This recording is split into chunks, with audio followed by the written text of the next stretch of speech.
महाराष्ट्र सरकारचं खरं तर आता अभिनंदन करायला पाहिजे की त्यांनी एक महत्त्वाचा निर्णय 2-3 दिवसापूर्वी घेतलेला आहे. सांस्कृतिक कल्याण मंत्री आशिष शेलार यांनी हा निर्णय परवा घोषित केला.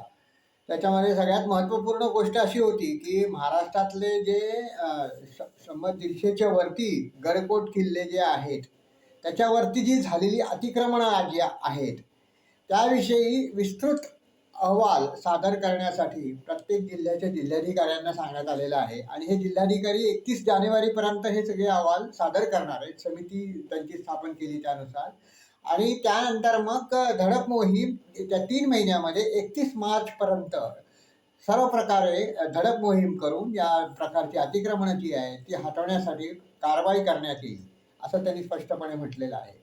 ही खरंच अभिनंदनास्पद गोष्ट आहे, कारण गेली छत्रपती शिवाजी महाराजांची जी जिवंत स्मारकं आहेत, प्रत्येक गडकोट किल्ला म्हणजे त्यांनी प्रत्येक मराठी हिंदू माणसांनी प्राणपणाने ज्याचं जतन करावं अशी ही सांस्कृतिक वैभवाची परंपरा आहे आपल्याला मिळालेली. आपल्याला एवढी श्रीमंती मिळालेली आहे या गडकोट किल्ल्यांची.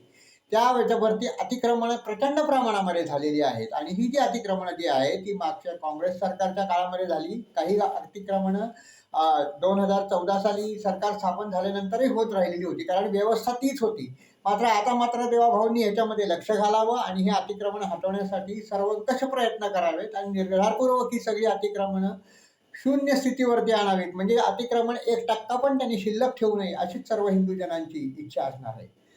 कारण जिथे जिथे गाव आहे तिथे तिथे मशीद निर्माण करायची. त्याचप्रमाणे जिथे जिथे छत्रपती शिवाजी महाराजांची जी किल्ले आणि गड आहेत तिथे तिथे त्यांनी लहानसहान दर्गे सुरुवातीला निर्माण केले. त्या दर्ग्याचं स्वरूप मोठं असं देण्यात आलं आणि नंतर त्याच्यामध्ये भव्यता त्याच्यामध्ये इतकी आणली गेली आणि स्वाभाविकच त्यांना मदत करणारे जे परंपरावादी जे अनुनयवादी लोक होते महाराष्ट्रातले, इतके वर्ष त्यांनी सत्ता भोगलेली होती, त्यांनी सर्व प्रकारची साधनं पुरवून त्यांना तिथे अतिक्रमणं वाढवण्यासाठी सहकार्य दिलेलं होतं. आणि ही अतिक्रमणं इतक्या मोठ्या प्रमाणावरती कशी काय झाली, हाच सगळ्यात मोठा आश्चर्याचा भाग आहे. परंतु तो आश्चर्याचा भाग यासाठी दिसू नये की आता रोहिंग्या मुसलमानाने किंवा बांगलादेशी मुसलमानाने आदरपूर्वक या देशामध्ये प्रस्थापित करणारी जी जमात आहे, त्या जमातीनेच आतापर्यंत याला सगळं प्रोत्साहन आणि बळ दिलेलं आहे.